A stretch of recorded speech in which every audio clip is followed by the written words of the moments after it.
नमस्कार दोस्तों, मैं प्रशांत कौशिक संवाद इंडिया मंच पर आप सभी का हार्दिक स्वागत करता हूं।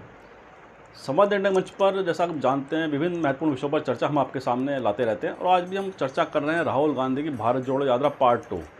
इस समय जो देश का राजनीतिक माहौल है और राजनीतिक गलियारों के अंदर लगातार राहुल गांधी की भारत जोड़ो यात्रा पार्ट 2 के बारे में लगातार चर्चाएँ हो रही हैं और हर तरफ यह अनुमान लगाया जा रहा है कि राहुल गांधी अपनी भारत जोड़ो यात्रा का जो सेकंड पार्ट है उसे शुरू करने वाले हैं और इससे भारतीय राजनीति में क्या असर पड़ेगा, क्या प्रभाव पड़ेगा, इसके भी अनुमान सब अपने अपने हिसाब से लगा रहे हैं।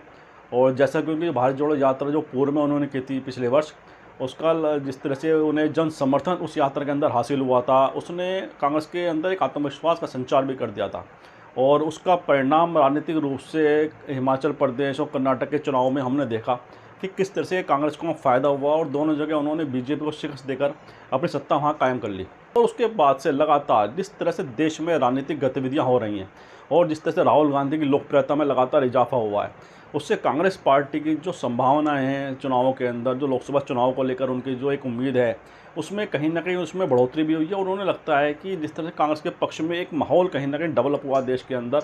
और जो केंद्र सरकार की नीतियां हैं, जैसे कांग्रेस कहती है कि जन विरोधी नीतियां हैं, कांग्रेस का ऐसा सीधा आरोप है केंद्र सरकार की नीतियों के ऊपर, नरेंद्र मोदी की सरकार के ऊपर। और उन्हें लगता है कि भारत जोड़ो यात्रा ने देश में एक माहौल बदला है और कांग्रेस के नेता को ये लगता है कि भारत जोड़ो यात्रा के पश्चात देश के अंदर राजनीतिक हवा ही बदली है और भारत जोड़ो यात्रा में जिस तरह से विभिन्न प्रदेशों से होकर गुजरी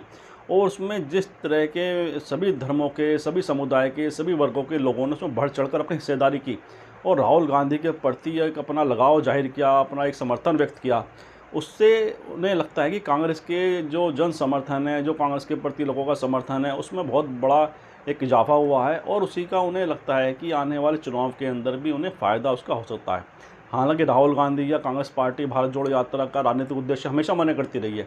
उनका कहना है कि लोगों से सीधा संवाद करने का माध्यम है, क्योंकि जब हमारी आवाज़ को संसद में हमें बोलने नहीं दिया जा रहा है या दूसरे प्लेटफॉर्म से हमारी आवाज़ दबाई जा रही है, तो लोगों से सीधा कनेक्ट करना ही केवल जनसंवाद का हमारा माध्यम है। उसी लिए हमने भारत जोड़ो यात्रा की और लोगों से हमने सीधा संवाद किया, लोगों की परेशानी को समझा, उनके दुख दर्द को हमने साझा किया और लोग जिस आत्मीयता के साथ राहुल गांधी के साथ उस भारत जोड़ो यात्रा के अंदर मिले और उससे राहुल गांधी की पर्सनैलिटी में बड़ा एक निखार सभी ने देखा। और हर कोई ये कहता है कि भारत जोड़ो यात्रा के पश्चात राहुल गांधी और भारत जोड़ो यात्रा से पहले के राहुल गांधी में जमीन आसमान का अंतर है।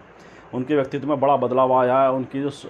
कार्यशैली है उसमें वह स्पष्ट रूप से दिखाई देता है और भारत जोड़ो यात्रा के पश्चात वह लगातार लोगों से जिस तरह से कनेक्ट कर रहे हैं, चाहे वो मजदूर वर्ग हो, श्रमिक वर्ग हो, जैसे कि बाइक मैकेनिक हैं या ट्रक ड्राइवर हैं, वो बाइक पर घूमकर लोगों को सामान पहुंचाते हैं, खाना पहुंचाते हैं, तो ऐसे सभी लोगों के साथ उनका जो कनेक्ट है वह उन्हें दिखाता है कि राहुल गांधी एक आम आदमी के साथ, एक गरीब आदमी के साथ, जो आर्थिक रूप से कमज़ोर वर्ग है, उससे सीधा कनेक्ट कर उनकी परेशानी को समझ रहे हैं। और अभी हाल ही में किसान महिलाओं के साथ जो उनका एक वीडियो वायरल हुआ है, जिसमें वह सोनीपत के खेत में पहुंच जाते हैं और वहाँ जो किसान परिवार है, जो उनकी महिलाएं, उनसे सीधा बातचीत करते हैं, उनके साथ बैठते हैं, उनके साथ खाना खाते हैं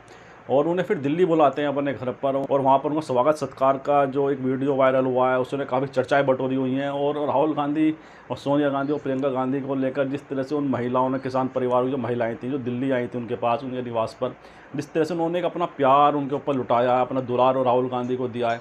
उससे कहीं ना कहीं ऐसा लगता है कि अगर आम आदमी से नेता हमारे सीधे जुड़ जाएं और उनके साथ एक दिल का संबंध बना लें, निश्चित रूप से नेताओं के और आम आदमी के बीच दूरी होती है, उसे पाटी जा सकती है, उसे दूर की जा सकती है। और आम लोगों के साथ जो आत्मीयता संबंध है उसे बनाने में राहुल गांधी कहीं ना कहीं सफल होते दिख रहे हैं। जिस तरह से उन किसान परिवारों की महिलाओं ने राहुल गांधी के प्रति अपना दुलार प्रदर्शित किया, अपना प्यार प्रदर्शित किया है, अपना स्नेह प्रदर्शित किया, वह वास्तव में बहुत ही तारीफ़ के काबिल है। और निश्चित रूप से कोई भी अगर उस वीडियो को देखता है तो बड़ा भाव विभोर हो जाता है। और इसी प्रकार भारत जोड़ो यात्रा पार्ट 2 की भी चर्चाएं लगातार इस समय हो रही हैं। ऐसा कहा जा रहा है कि सितंबर या अक्टूबर के महीने में भारत जोड़ो यात्रा पार्ट 2 शुरू हो सकती है। हालांकि ये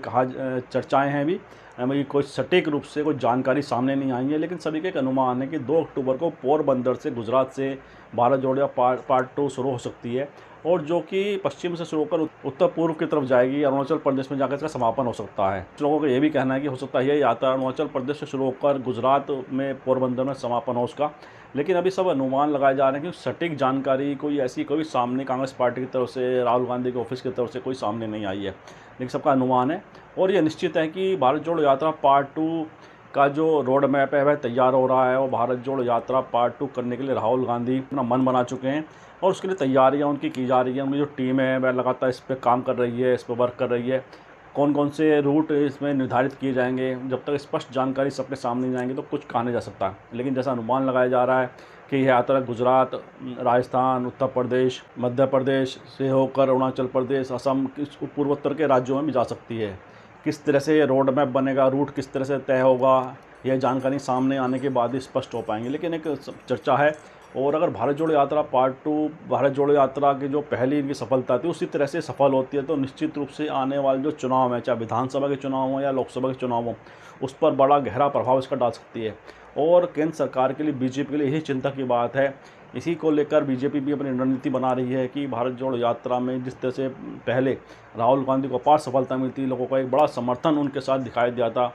और अगर भारत जोड़ो यात्रा के पार्ट 2 में भी वो जनसलाब राहुल गांधी के साथ फिर दिखाई देता है तो क्योंकि चुनौतियां बीजेपी के लिए बढ़ जाएंगी, क्योंकि लोकसभा चुनाव बहुत ही नज़दीक हैं और साल के अंत तक 5 राज्यों में विधानसभा चुनाव भी होने हैं, जिसमें मुख्य रूप से मध्य प्रदेश है, छत्तीसगढ़ है, राजस्थान है, तेलंगाना है और मिजोरम है। हालांकि मध्य प्रदेश को लेकर तमाम तरह की चिंताएं बीजेपी के सामने स्वयं मौजूद हैं और इन 5 राज्यों में विधानसभा चुनाव होने हैं, उसमें बीजेपी को मन मुताबिक सफलता नहीं मिली तो उनकी जो लोकसभा चुनाव की जो रणनीति है उस पर भी कहीं ना कहीं प्रश्न चिन्ह लग जाएगा। तो ऐसे में वह भी चाहती है कि भारत जोड़ो यात्रा को अपेक्षित सफलता न मिले और उसके मद्देनजर वह भी अपनी रणनीति लगातार बना रही है, अपने संगठन को कस रही है। इसलिए उन्होंने भी संगठन को रिशफल भी किया है, अपने नए नियुक्तियाँ की हैं, लगातार वह संगठन को कस रहे हैं, अपने संगठन को नए तरह से शक्ल दे रहे हैं उसको। और चुनावी समीकरण के हिसाब से उन्होंने पदाधिकारी उसमें नियुक्त किए हैं, जाति समीकरण को ध्यान में रखते हुए, क्षेत्र के समीकरणों को ध्यान में रखते हुए। उसी प्रकार कांग्रेस भी अपनी राष्ट्रीय कार्यकारिणी घोषित करने जा रही है बहुत जल्दी। मल्लिकार्जुन खड़गे जो उनके राष्ट्रीय अध्यक्ष बने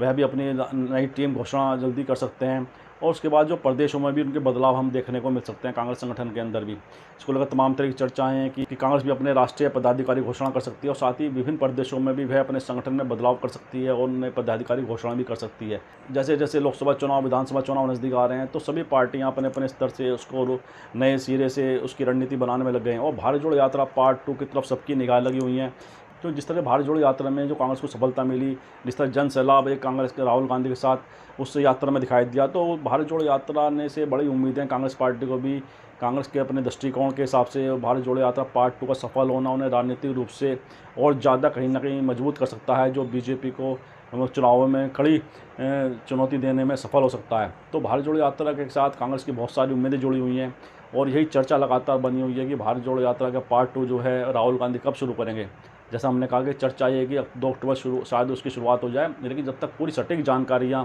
पूरी सारी जानकारियाँ सबके सामने नहीं आती हैं, स्पष्ट रूप से जानकारी सामने नहीं आती है, तो जब उससे पहले केवल अनुमान लगाया जा सकता है। और हालांकि हमारी जानकारी यहाँ है कि 2 अक्टूबर को शायद वह शुरू हो जाएगी, लेकिन फिर भी हम बार बार यही कह रहे हैं कि अभी वहाँ पे स्पष्ट जानकारी कांग्रेस पार्टी की तरफ से इस पर कोई नहीं दी गई है। और अगर भारत जोड़ो यात्रा जो पार्ट 2 है वो भारत जोड़ो यात्रा पहले की तरह सफल हो जाती है तो निश्चित रूप से आने वाले जो राजनीतिक माहौल है देश का, उसमें काफ़ी कुछ घटित हो सकता है। इस तरह विपक्ष चुनौती देने के लिए एकजुट हो रहा है तो उसमें भारत जोड़ो यात्रा की सफलता एक नए आयाम उसमें जोड़ सकती है, नए मुकाम उसमें जोड़ सकती है। हालांकि ये सब भविष्य के सवाल हैं कि क्या होगा, कैसे होगा, किस तरह से होगा, कौन पक्ष या बीजेपी का या विपक्षी दल कौन सा राजनीतिक रूप से अपना प्रभाव ज़्यादा सिद्ध कर पाएंगे आने वाले समय में, ये तो सब आने वाले समय में इन सब बातों का जवाब भी मिलेगा। और इन सब बातों के साथ हम आज की चर्चा को विराम भी देते हैं और आप सभी से हम आग्रह करते हैं कि वीडियो लाइक करें, शेयर करें, कमेंट करें, साथ ही सम्मान इंडिया चैनल को सब्सक्राइब करने के साथ बेल आइकन जरूर दबाएं, जिससे सम्मान इंडिया के अपडेट आपको समय से मिलते रहें। आप सभी का बहुत बहुत धन्यवाद, बहुत बहुत अभिवादन।